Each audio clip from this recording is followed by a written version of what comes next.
ఇప్పుడు no cost cough syrup తో 60 రూపాయల విలువ గల ఇన్హేలర్ పూర్తిగా ఉచితం. దెబ్బకి దగ్గు జలుబు మాయం. అంబటి రాంబాబు మాట్లాడుతున్నారు, లైవ్ లో చూద్దాం.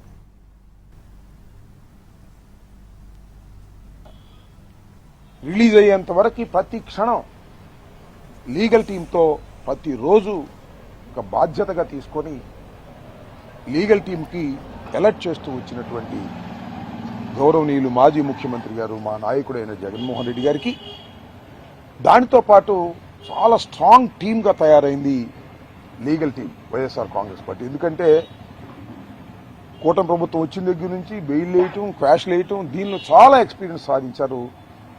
నా కేసులో కూడా ప్రతి క్షణం పిటిషన్లు వేయటం, హైకోర్టులో వేయటం, లోయర్ కోర్ట్స్లో కూడా ఆర్గ్యుమెంట్స్ చెప్పటం చేసినటువంటి సుధాకర్ రెడ్డి గారు, సుదర్శన్ రెడ్డి గారు, మనోహర్ రెడ్డి గారు, వీళ్ళందరికీ కూడా నా హృదయపూర్వకమైనటువంటి ధన్యవాదాలు ఈ సందర్భంగా తెలియపరుస్తున్నా. అయితే 18 రోజులు జైల్లో గడిపిన తర్వాత, రిలీజ్ అయిన తర్వాత నేను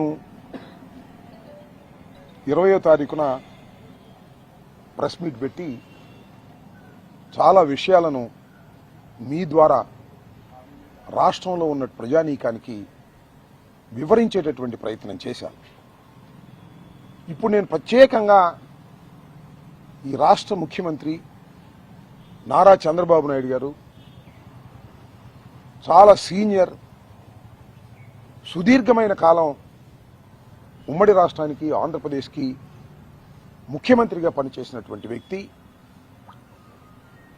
ఆల్మోస్ట్ ఆల్ భారతదేశంలో సీనియర్ పొలిటీషియన్ అయినటువంటి చంద్రబాబు నాయుడు గారిని కొన్ని సూటిగా ప్రశ్నించాలనేటువంటిది నా ఉద్దేశం.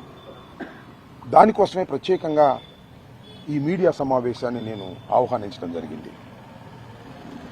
మొదటి ప్రశ్న, నేను ఇక్కడికి వచ్చిన తర్వాత నాకు కొన్ని విషయాలు తెలిసాయి.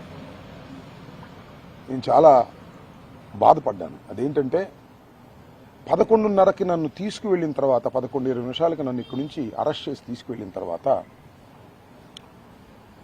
నా ఆఫీసుని, నా ఇల్లుని తగలేయాలని నిర్ణయించుకున్నారు.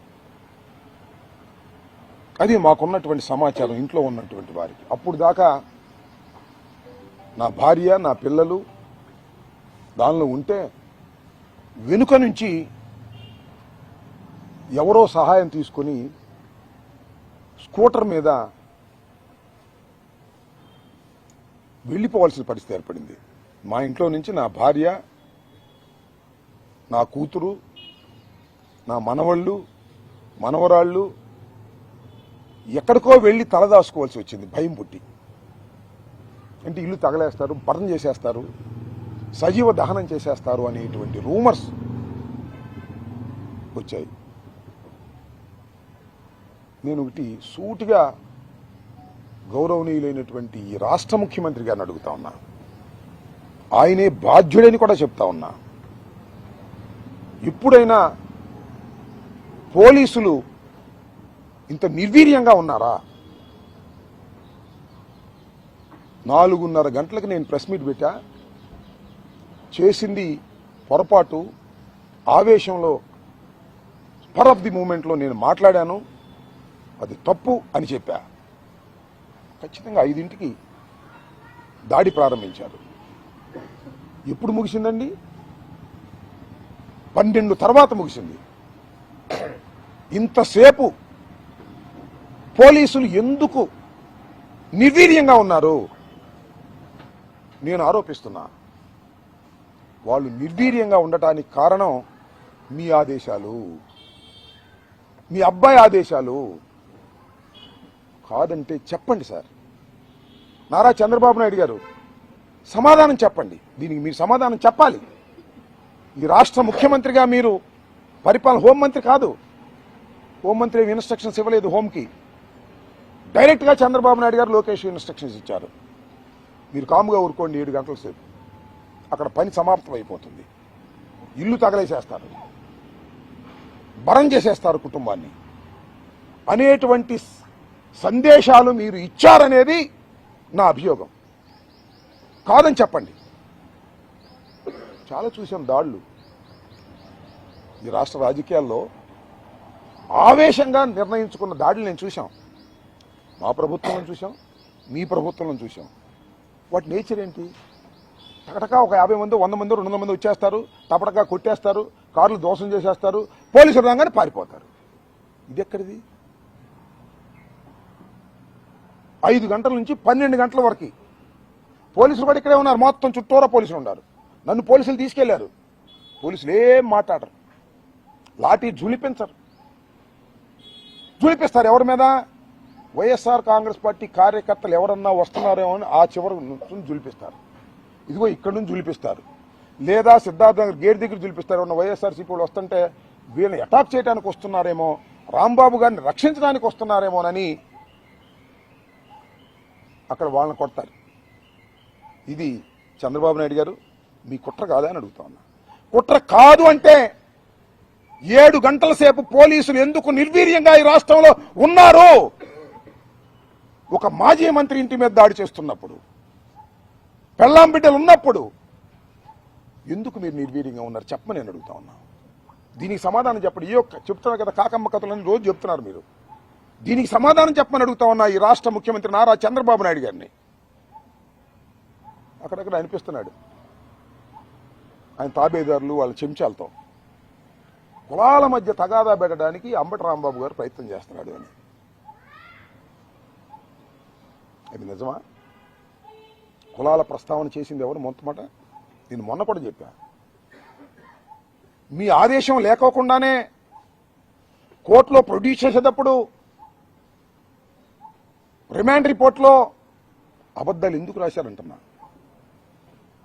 చంద్రబాబు నాయుడు గారిని రాష్ట్ర ముఖ్యమంత్రిని దూషించాడు, ఓకే, అలా అనుకోవడానికి అవకాశం ఉంది. కులం పేరు పెట్టి దూషించాడని ఎక్కడన్నా రాశారు మీరు? ఎందుకు రాశారు? కులాన్ని మొత్తాన్ని పేరు పెట్టి తిట్టానని రాశారు, ఎందుకు రాశారు? కులాల ప్రస్తావన తీసుకొచ్చింది మీరు కాదా అని అడుగుతా ఉన్నా. మీ సామాజిక వర్గాన్ని రెచ్చగొట్టిన మాట వాస్తవం కాదా అని అడుగుతా ఉన్నా. వచ్చిన వాళ్ళందరూ మీ సామాజిక వర్గం కాదా అని అడుగుతా ఉన్నా. ఒక సామాజిక వర్గాన్ని రెచ్చగొట్టి కులాల ప్రస్తావన తీసుకొచ్చింది ఆ రిమాండ్ రిపోర్ట్. అది మీ ఆదేశం లేకుండా జరిగిందా? ఆ రిమాండ్ రిపోర్ట్ రాసిన వాళ్ళు కూడా మీ సామాజిక వర్గమే కదా. దీనికి సమాధానం చెప్పండి మీరు అంటున్నా. నేను కులాల మధ్యన ఘర్షణ పెట్టేటటువంటి నీచమైన సంస్కృతి కలిగిన వాడిని కాదు. దీనికి ఈ రాష్ట్ర ముఖ్యమంత్రి సమాధానం చెప్పమని అడుగుతా ఉన్నా. అది ఓకే. ఈ 2 మూడోది ఉంది. 12:30కి తీసుకెళ్లారు, 10:20కి తీసుకెళ్లారు, లాకప్లు పెట్టారు. 2:30 నుంచి లాకప్ నుంచి బయటికి తీసి నన్ను ఫిజికల్గా హెరాస్ చేయాలని ప్రయత్నం చేశారు. ఈ రాష్ట్రంలో 2 పోలీస్ ఆఫీసర్లు, అఫ్ కోర్స్ నీ సామాజిక వర్గం అయినా నీ ఆదేశం లేకోకుండా ఒక మాజీ ముఖ్యమంత్రి, మాజీ శాసనసభ్యుడు, మాజీ మంత్రి మీద ఫిజికల్గా అటాక్ చేయాలని అనుకుంటారా? నీ ఆదేశమైనా ఉండాలి, నీ కుమారుడు ఆదేశమైనా ఉండాలి. దీనికి కూడా సమాధానం చెప్పండి. మూడో ప్రశ్న, అర్ధరాత్రి 12:30 గంటలకి 2:30 గంటలకి దీని మీద ఏమైనా ఎంక్వైరీ చేయగలరా మీరు? నేను చెప్పింది అబద్ధం అయితే చిత్తశుద్ధిగా మీరు ఎంక్వైరీ చేయగలరా? మీరు వేయరు. న్యాయస్థానాల్లో తేల్చుకుంటాం దాని సంగతి కూడా. ఒకటి. 4వ ప్రశ్న, ఏం కేసులు నా మీద ఉంది?